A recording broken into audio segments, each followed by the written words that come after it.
My name is Douma. I'm a senior at Colby College, where I study environmental policy and global studies. So there are a few reasons. The first being I was able to see Kathleen Sullivan, who works for ICANN, speak last year at my school, and she mentioned the field of nonproliferation and just kind of caught my interest on the connections between nonproliferation and environmental studies. And then it was one of the first internships to get back to me, which kind of helps with choosing. But I also really was interested in the research aspect of it and the fact that I got to do independent research. I thought that was an interesting part of the program. So I work with Namsa Ndangwe, a graduate research associate, who works with the NOM database. So I've done work on the non-alignment movement database, as well as I was the president of our Nonproliferation Treaty Review Conference. So that took up a good amount of my time. And then I've done independent research on comparing the environmental regime and the nonproliferation regime, as well as seeing how they can work together to work on environmental security. Yeah, so my project, as I said, is comparing the environmental regime and the nonproliferation regime. So I focused mainly on the Paris Climate Agreement and then the Nonproliferation Treaty, and comparing how those two work, and the similarities and differences between the actual agreement itself, like whether it's binding or non-binding, which countries are leading the efforts in the treaty, and then look into this idea of risk as in international agreements, if risk encourages countries to comply or not comply, and kind of just comparing two big interests of mine. And then I also am looking at how they interconnect. So there's a rise in environmental security as water and food resources become more limited. It could lead to proliferation of different groups, especially terrorist organizations. So I'm actually working with, and will continue this work when I get back to school, working with another graduate research assistant who is doing work on environmental security specifically in the Chad Lake region. And so I'm helping him a little bit on that work, and it's definitely combines a lot of my interests in international relations and the environment. So usually we have lecture in the morning from 10 to 12, so that my morning is usually dedicated to that. And then in the afternoon, it really depends. Sometimes we have lecture. Mostly it's independent research or working with your supervisor. So I'll either do my own independent research, or I'll work with NAMSA on something, or I'll have a meeting, whatever it is. But that's a typical day, is that it's, for me, very loosely structured. I don't have as much supervision as other people. Like, I don't get, John Dupree is my supervisor, and he doesn't really give me any things to work on because he works on education more so than research. So I spend a lot of my day doing my own research or doing some stuff for the NOM database, but I definitely have one of the loosest structures this summer. I would say I have to be pretty hard on myself to do work because I can get pretty distracted, but that's it. Yeah, it's pretty. Some people do a lot of work for their supervisors. I just don't happen to have as much responsibility on that. So it's up to me to figure out my own responsibility.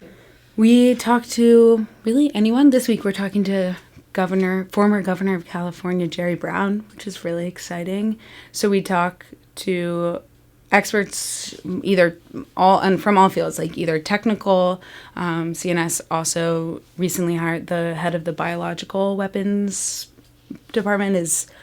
He has a medical degree, so it's just that's the cool thing, is the experts are so varied on their expertise. There are, like, Sarah Biggood does some historical analysis, as well as she focuses on women in nonproliferation treaties, and so we get to talk to her about that.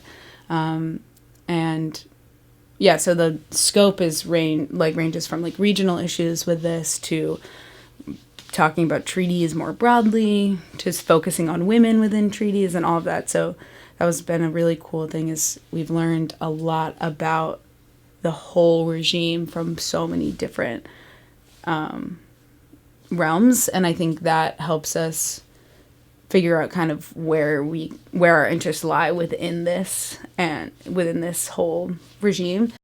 Well, I was talking about this yesterday with another intern. I am a little jaded about international treaties. Through our simulation, we use words like encourage and push and all of these words that don't have any real binding or almost no meaning behind them. And I am frustrated that countries, especially when it comes to the environment, don't want those binding agreements and aren't holding each other accountable for something that could impact especially the most vulnerable communities. And I think this is the same with the nonproliferation regime. It's really troubling to see that there's like an inequality within these agreements that is so strict and like so harsh, and countries who don't have nuclear weapons, or small countries who don't have as big of a stake in, or they have a big stake, like small island nations might lose their whole country, but they don't have as big of a voice in the community. So when other countries such as the United States like pull out and don't comply, then they're basically telling the small island nations that they just aren't worried about what's going to happen to them. So it's been an alarming, I knew this, but it was like really researching and spending a lot of time thinking about it was very upsetting, but also is pushing me to continue studying this and like wanting to do more and help make the international community less unequal and like bring a little bit more empathy between states. It seems that both regimes really need to think about how it impacts not just national security or national interests, but international security and interests. Definitely the people, both experts and interns, they have really opened my mind to a lot of things. We've had some really incredible discussions, not all about work, but they've been really just eye-opening, and I think I just appreciate the level of empathy people have and understanding, and really they try and see it from a lot of different sides of arguments if we're having any, and I think there's just a level of respect between us, which is great. So I've had a really good time just getting to know the people, and I think my relationships with some of the interns will last beyond this, as well as my relationships with some of the experts and graduate assistants here. And I think that's something that that's my biggest takeaway from this summer, is those people and like the connections that I have been able to make. I think this research, the biggest thing I got out of it was some research skills. I don't know what I'm going to do in my future, but most likely I will pursue a master's degree in something in the field of the environment, and the research skills that I gained here will definitely help me in gaining any master's and thinking about that. And I'm not sure kind of what area of the environmental field I want to be in, but this was definitely a really good summer for me to learn more about the treaties and the treaty system and kind of how that works, to see if that's something that maybe I'll pursue in the future. Well, I love the otters. The sea life is amazing. Especially as an ES major, I got to take a class on marine communities, and we studied the Monterey Bay, so that's been really fun to be able to like be there and kayak and do other things that involve the ocean. So that's been really fun. And other than that, like just exploring the area, we've been able to go to Big Sur, which was really beautiful. And I like to be outside and hike and be on the beach. And I think I've been able to do that a lot here. It's a city, but it's surrounded by so much beauty. So it's been really fun.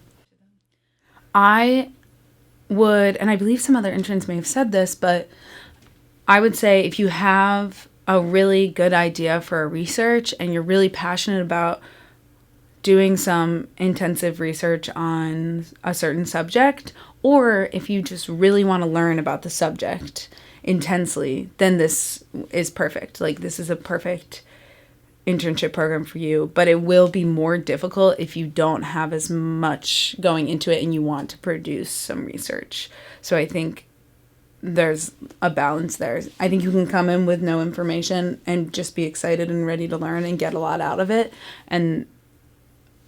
but you might not produce as much research just because there's the learning curve, or you just don't know what to do for a few weeks. But if you have an idea, it's a really good time for you to just think about your research.